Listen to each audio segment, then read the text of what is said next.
আজকে পনিরের অন্য একটা রেসিপি করব। এখানে আমি হাফ লিটার থেকে একটু দুধ বেশি হবে, দুধটা গরম করে নিয়েছি। প্রায় গরম হয়ে গেছে। এখন গ্যাসের ফ্লেমটা আমি অফ করে দেব। তারপরে দেখো আমি এখানে কি কি অ্যাড করব।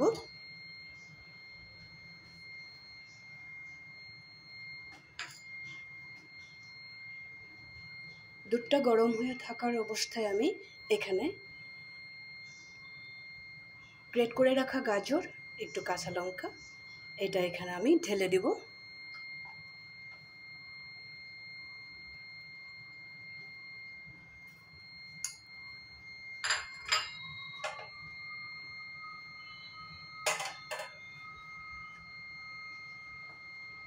একটু ধনেপাতা দিয়ে দিলাম।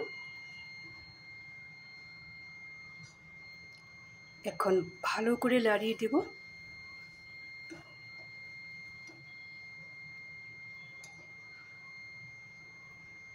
এখন আমি গ্যাসের ফ্লেমটা অফ করে দিলাম। এখানে আমি রেখেছি এই কাপের মাপে আধা কাপ ভিনিগার, সাদা ভিনিগার, আধা কাপ জল। এটা আমি এখানে দিয়ে চানাটা কাটিয়ে নেব।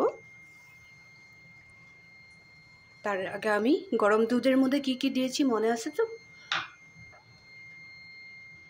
গাজর দিয়েছি, কাঁচা লঙ্কা কুচি করে দিয়েছি, গাজরটা গ্রেট করে দিয়েছি একদমই মিহি করে। আর এখানে দিয়ে দিলাম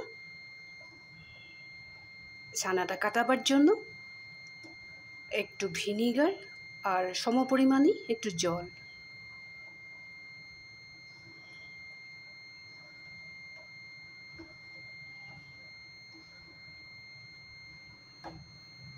পনিরটা একটু কালারফুল হবে, যার জন্য আমি গাজর দিয়েছি, ধনেপাতা আর কাঁচা লঙ্কা দিয়েছি।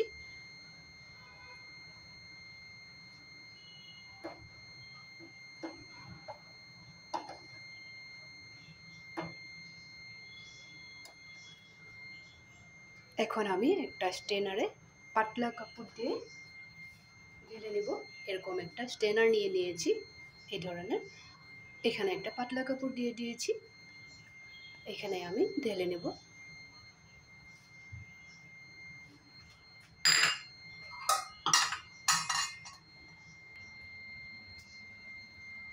এখন আমি স্ট্রেনারে ছানাটা ঢেলে নিলাম।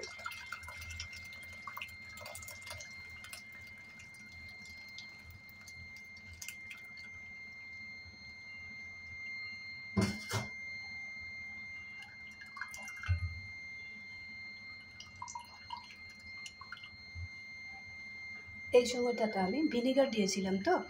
এখন আমি করব কি, ফিল্টার থেকে অল্প জল বের করে রেখেছি, ছানাটা ভালো করে ধুয়ে নেব যাতে টক ভাবটা চলে যায়।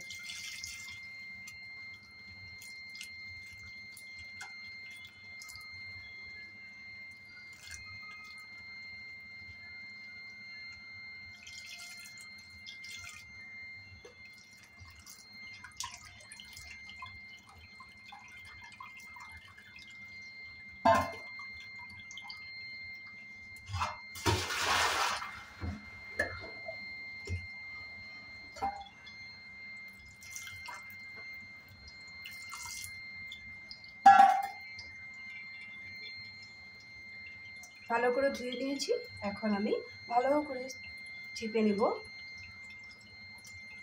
তারপরে দেখবে আমি কি করেছি, পনিরটা কি করে বের করব।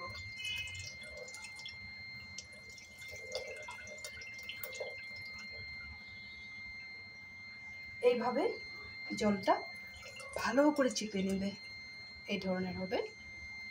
তারপরে আমি একটু রুটির মতো গোল করে নেব, তাহলে খুব তাড়াতাড়ি। উপরে অন্য একটা জিনিস আমি প্রেসার দিব।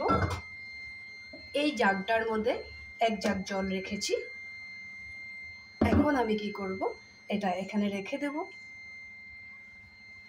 এই যে এখানে দেখো, দেখিয়ে দেব আমি, পনিরটা এখানেই আছে। এই যে এখানে পনিরটা আছে।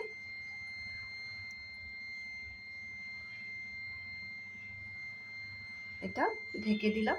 আবারও দেখিয়ে দেব। ভালো করে এইভাবে চেপে নেব।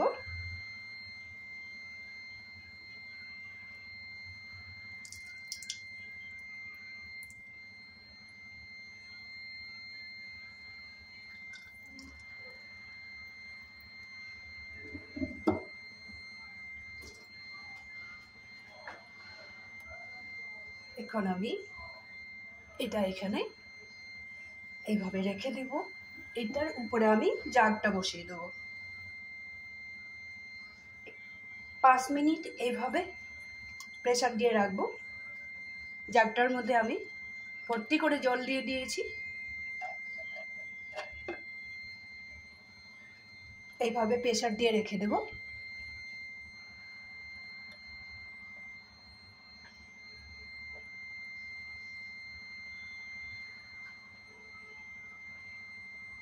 পাঁচ মিনিট বাদে আমার পনিরটা রেডি হয়ে যাবে।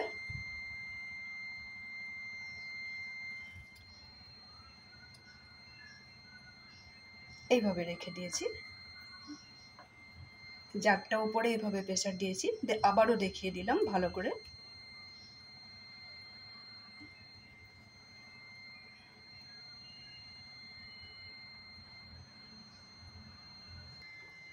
পনিরটা সেট হতে থাক, একটু সময় লাগবে, যার জন্য আমি এখানে রেডি করে রেখেছি। একটা টমেটো কেটে রেখেছি। এখানে আছে 3টা কাঁচা লঙ্কা। 3টা কাঁচা লঙ্কা আছে। এখানে পেঁয়াজ, আদা আর রসুন আছে। আর এখানে আছে কড়াইশুঁটি, আলু আর ধনেপাতা। এখন আমি কড়াইশুঁটিটা আর আলুটা একটু ফ্রাই করে নেব। এখানে আমি সাদা তেলই ব্যবহার করব।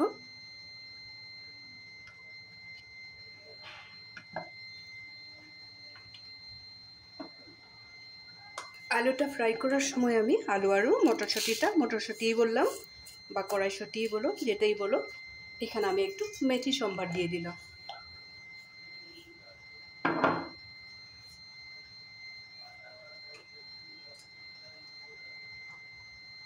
তেলটা খুব বেশি গরম না হতে কড়াইশুঁটিটা আর আলুটা দিয়ে দিব, যাতে কড়াইশুঁটিগুলো চিটকে না যায়। এখন আমি গ্যাসের তেলটা একটু কমিয়ে দেব।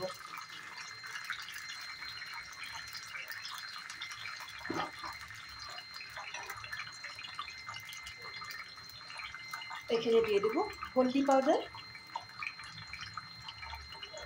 কালারের জন্য দেব একটু কাশ্মীরি লঙ্কার পাউডার। একটু দিয়ে দেব গোলমরিচের পাউডার। সামান্য পরিমাণে জিরা পাউডার।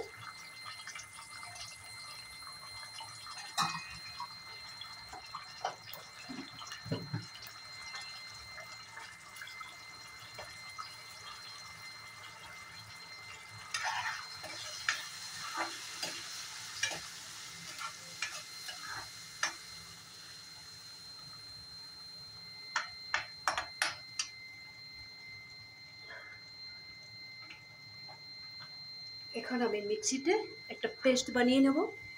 কেটে রাখা পেঁয়াজ, আদা, রসুন,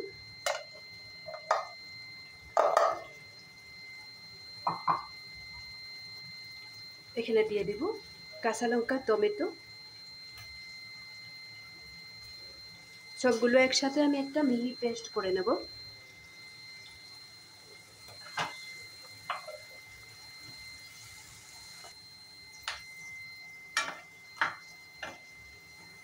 এখন এখানে দিয়ে দিব পেস্ট করা মশলাটা।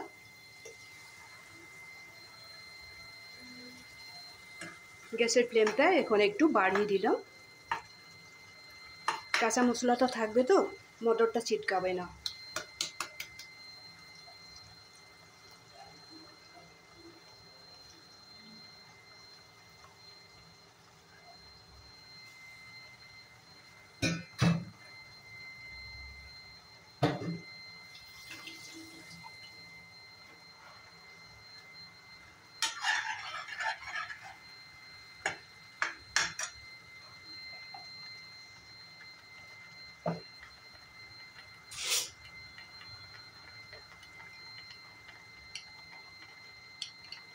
এখানে আমি হিসাব মতো লবণ দিয়ে দেব।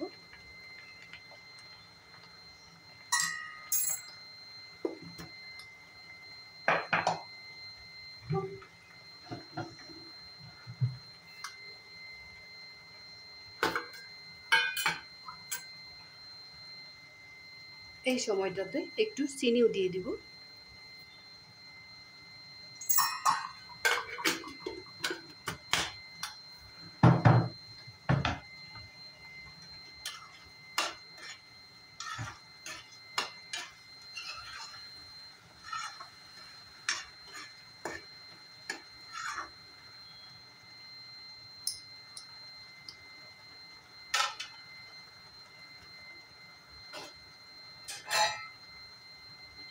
একটু সময় ঢাকা দিয়ে রাখবো পনিরের সবজিগুলো যাতে ভালো করে সিদ্ধ হয়ে যায়। গ্যাসের ফ্লেমটা আমি বাড়িয়ে রেখেছি। এখন আমরা পনিরটা দেখে নেব সেট হয়েছে কিনা।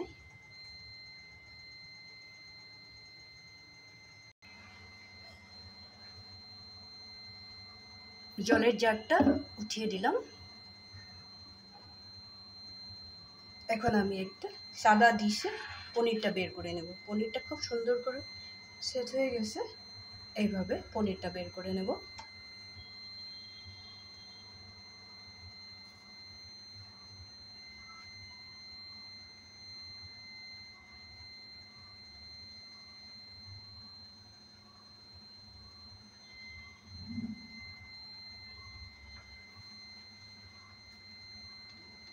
এখন আমি সুন্দর করে পিস করে নেব।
খুব সুন্দরভাবে পনিরটা আমি পিস করে নিলাম।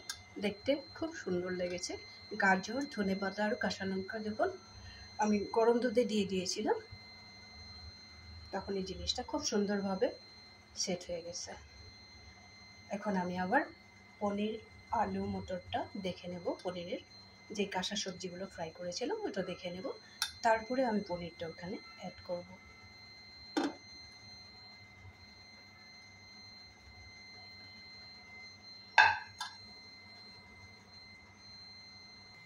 পনিরের সবজিটা একটু দেখে নেব।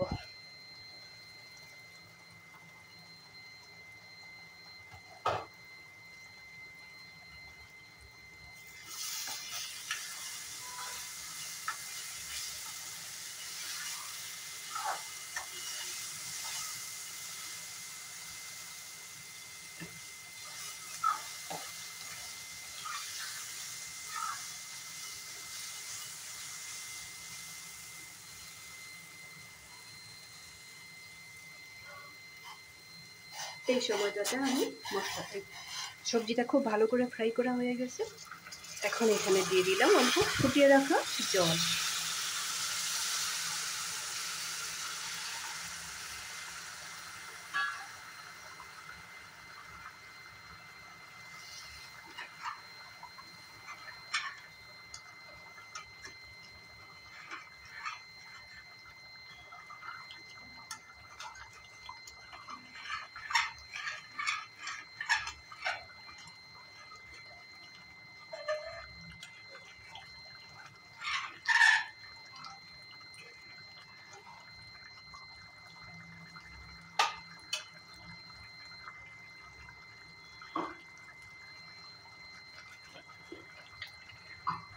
এখন এখানে দিয়ে দেব একটু ভাজা মশলার গুঁড়া।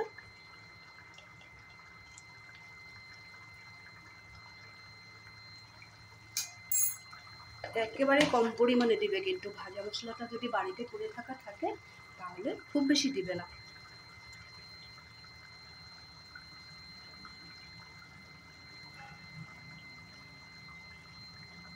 এইভাবে আবার 2 মিনিটের মতো রান্না করে নেব। তখন আলু আর মটরটা খুব সুন্দর করে বয়েল হয়ে যাবে।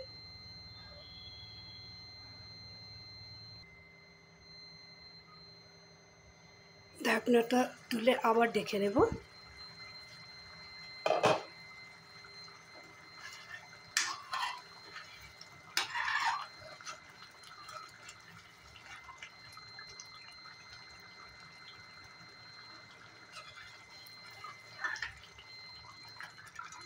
আলু আর মটরটা খুব সুন্দরভাবে সিদ্ধ হয়ে গেছে। এখন আমি এখানে দিয়ে দেব একটু কসুরি মেথি,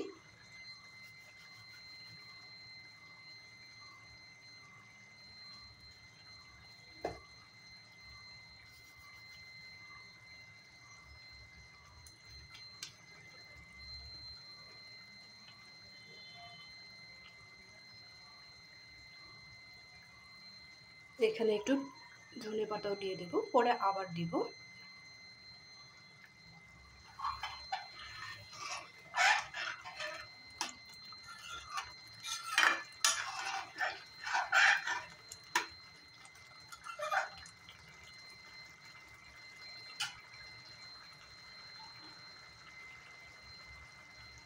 পনিরটা দেওয়ার সময় গ্যাসটা একেবারে ফ্লেম কম রাখবো। কেটে রাখা পনিরটা এখন এখানে অ্যাড করে দেব। একটা কথা মনে রাখবে,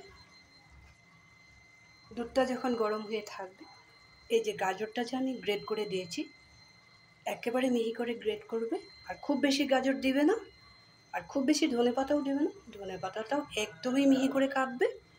আর কাঁচা লঙ্কা একটার মতোই দিবে। যদি বেশি করে দিতে চাও আর বড় বড় করে যদি দিয়ে দাও, তাহলে পনিরটা কাটার সময় সব পনির ভেঙে যাবে। যার জন্য আবারও বলে দিলাম, একেবারে পাতলা করে গাজরগুলো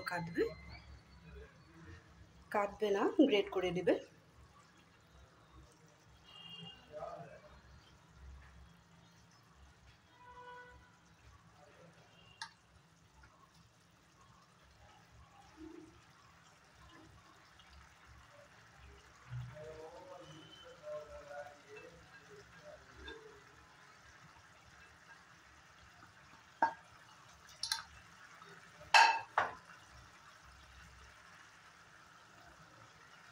এবারে হালকা হাতে একটু নাড়াচাড়া করে নেব।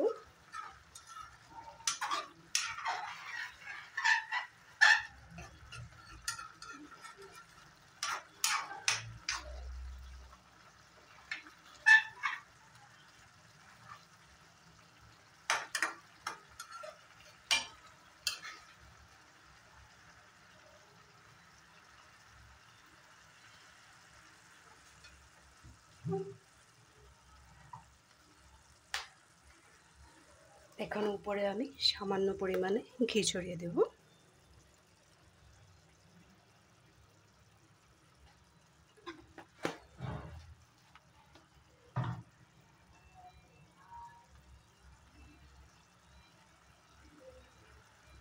আবার একটু ধনেপাতা দিয়ে ঢেকে রাখবো।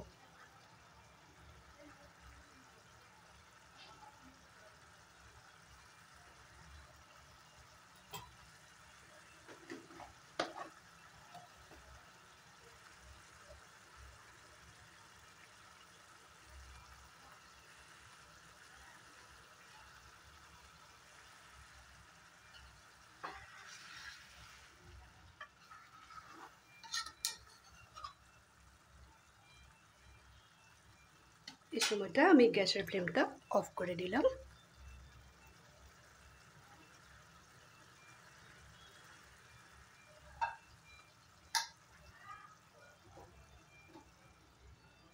এখন আমি ঢেলে রাখবো।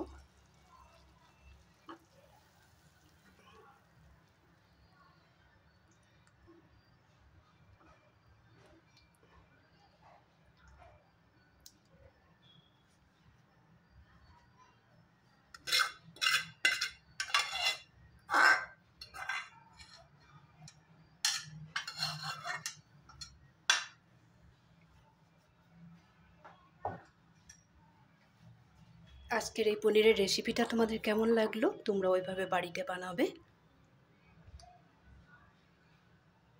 যদি তোমাদের এই রেসিপিটা ভালো লেগে থাকে তাহলে লাইক শেয়ার তো করবে, সবসময় সাথে থাকবে, ভালো থাকবে, সুস্থ থাকবে।